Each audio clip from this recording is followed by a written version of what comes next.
নমস্কাৰ। এই মুহূৰ্তত জনাইছোঁ অসমৰ প্ৰত্যেকগৰাকী জনসাধাৰণৰ বাবে কেইবাটা গুৰুত্বপূৰ্ণ খবৰ। আজি হৈছে 2 জানুৱাৰী। আজিৰ দিনটোতে অসমৰ লগতে ভাৰতবৰ্ষৰ বিভিন্ন প্ৰান্তৰ পৰা কেইবাটা গুৰুত্বপূৰ্ণ খবৰ যুগুত কৰা হৈছে। এই মুহূৰ্তত জনাইছোঁ আজিৰ প্ৰথমটো খবৰ। আজিৰ প্ৰথমটো খবৰেই ৰাজ্যবাসীৰ বাবে এটা ডাঙৰ খবৰ। ৰাজ্যবাসীলৈ মুখ্যমন্ত্ৰী হিমন্ত বিশ্ব শৰ্মাৰ কেইবাটা বৃহৎ আহ্বান। PM কিষাণৰ পৰা আৰম্ভ কৰি উজ্জ্বলাৰ চিলিণ্ডাৰলৈকে বিশেষ ঘোষণা মুখ্যমন্ত্ৰী ডক্টৰ হিমন্ত বিশ্ব শৰ্মাৰ। আৰু 700 টকাতে লাভ কৰিব গেছ চিলিণ্ডাৰ। ইয়াৰ বাবে উজ্জ্বলা আঁচনিত নাম অন্তৰ্ভুক্তিকৰণৰ বাবে আহ্বান জনাইছে ৰাজ্যৰ মুখ্যমন্ত্ৰী ডক্টৰ হিমন্ত বিশ্ব শৰ্মাই। আৰু কৃষক সন্মান নিধিৰ বাবে নতুন কৃষকক আবেদন কৰাৰ আহ্বান জনাইছে মুখ্যমন্ত্ৰীগৰাকীয়ে। নতুনকৈ 12 লাখ কৃষকে লাভ কৰিব কৃষক সন্মান নিধি আঁচনিৰ ধন। ইয়াৰ বাবে কৃষকক আবেদন কৰাৰ আহ্বান মুখ্যমন্ত্ৰীগৰাকীৰ। বিকশিত ভাৰত সংকল্প যাত্ৰাত কৃষকে কৰিব পাৰিব জিলাই জিলাই আবেদন। বছৰত 6,000কৈ টকা পাব কৃষকসকলে। 12 টকাত বীমা কৰি লাভ কৰিব 2 লাখকৈ টকা। দুৰ্ঘটনা হ'লে লাভ কৰিব 2 লাখ টকা। ইয়াৰ বাবে এই যাত্ৰাত কৰিব পাৰিব আবেদন। আৰু 4 লাখ টকা পৰ্যন্ত উপাৰ্জন হোৱা ব্যক্তিয়েও এতিয়াৰে পৰা লাভ কৰিব ৰেচন কাৰ্ড। নতুনকৈ লাখ লাখ লোকক দিয়া হ'ব ৰেচন কাৰ্ড। লগতে দিয়া হ'ব 5 লাখ টকাৰ চিকিৎসাৰ ব্যয়। নতুন ৰেচন কাৰ্ডৰ বাবে বিকশিত ভাৰত সংকল্প যাত্ৰাত কৰিব পাৰিব আবেদন। ঘৰ নোপোৱা লোকেও এই যাত্ৰাৰ সময়ত কৰিব পাৰিব আবেদন। আৰু বানপানীৰ পূৰ্বে কৃষকক প্ৰধানমন্ত্ৰী ফচল বীমা যোজনাৰ অধীনত খেতিৰ বীমা কৰাৰ আহ্বান। বানপানীৰ পিছত তেওঁলোকে লাভ কৰিব ধন। আৰু প্ৰতিটো সমষ্টিয়ে যাব বিকশিত ভাৰত সংকল্প যাত্ৰা। এই যাত্ৰাৰ সময়তে ৰেচন কাৰ্ড, কৃষি বীমা, ফচল যোজনাৰ বাবে কৰক আপুনি আবেদন। আৰু গহপুৰত এই ঘোষণা মুখ্যমন্ত্ৰী ডক্টৰ হিমন্ত বিশ্ব শৰ্মাৰ। এই মুহূৰ্তত জনাইছোঁ আজিৰ 2 নম্বৰ খবৰটো। মাটি বাৰীক লৈ কেইবাটাও ডাঙৰ ঘোষণা কৰে মুখ্যমন্ত্ৰী ডক্টৰ হিমন্ত বিশ্ব শৰ্মাই। মাটি বাৰীৰ কামৰ ক্ষেত্ৰত কোনেও আপোনাক ঠগিব নোৱাৰিব। কেবিনেটত অসম চৰকাৰে লৈছে এক ডাঙৰ সিদ্ধান্ত। মাটিৰ বিভিন্ন নামক কেটেগৰী হিচাপে এতিয়াৰে পৰা ভাগ কৰা হ'ব। এতিয়াৰে পৰা 5টা কেটেগৰীত হ'ব মাটিৰ নামবোৰ। মেধি পট্টা এতিয়াৰে পৰা প্ৰচলিত হ'ব পিৰিয়ডিক পট্টাৰ। আমি সবিশেষ খবৰ জনাইছোঁ যে মেধি পট্টাৰ এতিয়া নতুন নাম হ'ব পিৰিয়ডিক পট্টা। আৰু পিৰিয়ডিক পট্টাৰ মাটি বিক্ৰী কৰিব পাৰিব গৰাকীয়ে।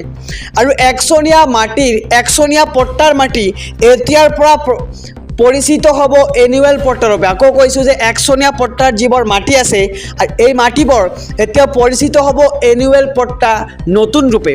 আৰু বিশেষ মেধি পট্টা ৰূপে পৰিগণিত হ'ব চাহ বাগিচাৰ মেধি মাটি। একেদৰে চৰকাৰী ভূমি পৰিগণিত হ'ব চৰকাৰী মেধি পট্টা ৰূপে। আৰু ৰাজ্যত শীঘ্ৰে আৰম্ভ হ'ব মিছন বসুন্ধৰা 3। শীঘ্ৰে আৰম্ভ হ'ব মিছন বসুন্ধৰা 3। আৰু লাখ লাখ লোকে মাটিৰ নামজাৰিৰ বাবে কৰিব পাৰিব নতুনকৈ আবেদন। মিছন বসুন্ধৰা 2ৰ জৰিয়তে 2,14,000ৰো অধিক লোকে লাভ কৰিব এই পট্টা। আৰু 31 ডিচেম্বৰত সামৰণি পৰিব মিছন বসুন্ধৰা 2ৰ আঁচনি। আৰু অহা জানুৱাৰী মাহতে আৰম্ভ হ'ব মিছন বসুন্ধৰা 3ৰ কাম। আৰু মাটি বাৰীক লৈ কেইবাটাও ডাঙৰ ঘোষণা কৰিছে মুখ্যমন্ত্ৰী হিমন্ত বিশ্ব শৰ্মাই। আমি খবৰটো সবিশেষে জনাইছোঁ যে মাটি বাৰীৰ কামৰ ক্ষেত্ৰত কোনেও আপোনাক এতিয়াৰে পৰা ঠগিব নোৱাৰিব। এই মুহূৰ্তত জনাইছোঁ আজিৰ 3 নম্বৰ খবৰটো। ৰাজ্যৰ লাখ লাখ মহিলালৈ ডাঙৰ খবৰ। শীঘ্ৰে বৃদ্ধি পাব লাখ লাখ মহিলাৰ অৰুণোদয় আঁচনিৰ ধন। এবাৰ মুখ্যমন্ত্ৰী হিমন্ত বিশ্ব শৰ্মাই পুনৰ উল্লেখ কৰি কৈছে যে চৰকাৰে বৃদ্ধি কৰিব অৰুণোদয় আঁচনিৰ ধন। 1450 টকালৈ বৃদ্ধি কৰিব অৰুণোদয় আঁচনিৰ এই ধন। আৰু পূৰ্বে 1250 টকা অৰুণোদয় ধন লাভ কৰি আহিছিল মহিলাসকলে। আনহাতে নতুনকৈ 40,000 নিবনুৱাই লাভ কৰিব চৰকাৰী চাকৰি। আগন্তুক 2 বছৰত 40,000 নিবনুৱাই লাভ কৰিব এই চৰকাৰী চাকৰি। আৰু মৰাণত ডাঙৰ ঘোষণা মন্ত্ৰী পীযুষ হাজৰিকাৰ। লাখ লাখ মহিলালৈ ডাঙৰ খবৰ। আকৌ এবাৰ জনাইছোঁ খবৰটো যে শীঘ্ৰে বৃদ্ধি পাব লাখ লাখ মহিলাৰ অৰুণোদয় আঁচনিৰ ধন।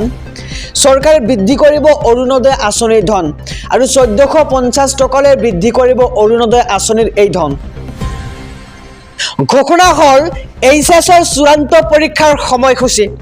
12 ফেব্ৰুৱাৰীৰ পৰা এইচএছৰ চূড়ান্ত পৰীক্ষা আৰু 13 মাৰ্চত অন্ত পৰিব এই পৰীক্ষা উচ্চতৰ মাধ্যমিক শিক্ষা সংসদে প্ৰকাশ কৰিলে পৰীক্ষাৰ সময়সূচী প্ৰথম দিনা অনুষ্ঠিত হ'ব ইংৰাজী বিষয়ৰ পৰীক্ষা আৰু 13 ফেব্ৰুৱাৰীত সংগীত বিহু বিষয়ৰ পৰীক্ষা অনুষ্ঠিত হ'ব 16 ফেব্ৰুৱাৰীত ৰসায়ন বিজ্ঞান ৰাজনৈতিক বিজ্ঞান আৰু বিজনেছ ষ্টডিজৰ পৰীক্ষা 17 ফেব্ৰুৱাৰীত ঐচ্ছিক বিষয় আৰু বৃত্তিমুখী বিষয়ৰ পৰীক্ষা অনুষ্ঠিত কৰা হ'ব আৰু 19 ফেব্ৰুৱাৰীত পদাৰ্থ বিজ্ঞান শিক্ষা একাউন্টেন্সি জেনাৰেল ফাউণ্ডেশ্যনৰ পৰীক্ষা অনুষ্ঠিত কৰা হ'ব আৰু 21 ফেব্ৰুৱাৰীত অসমীয়া আৰু ঐচ্ছিক ইংৰাজী বিষয়ৰ পৰীক্ষা অনুষ্ঠিত কৰা হ'ব আৰু 23 ফেব্ৰুৱাৰীত ঐচ্ছিক বিষয়ৰ পৰীক্ষা 27 ফেব্ৰুৱাৰীত গণিত বিষয়ৰ পৰীক্ষা অনুষ্ঠিত হ'ব আৰু 29 ফেব্ৰুৱাৰীত জীৱ বিজ্ঞান বুৰঞ্জী আৰু ইঞ্চুৰেঞ্চৰ পৰীক্ষা 1 মাৰ্চত বায়োটেকনলজি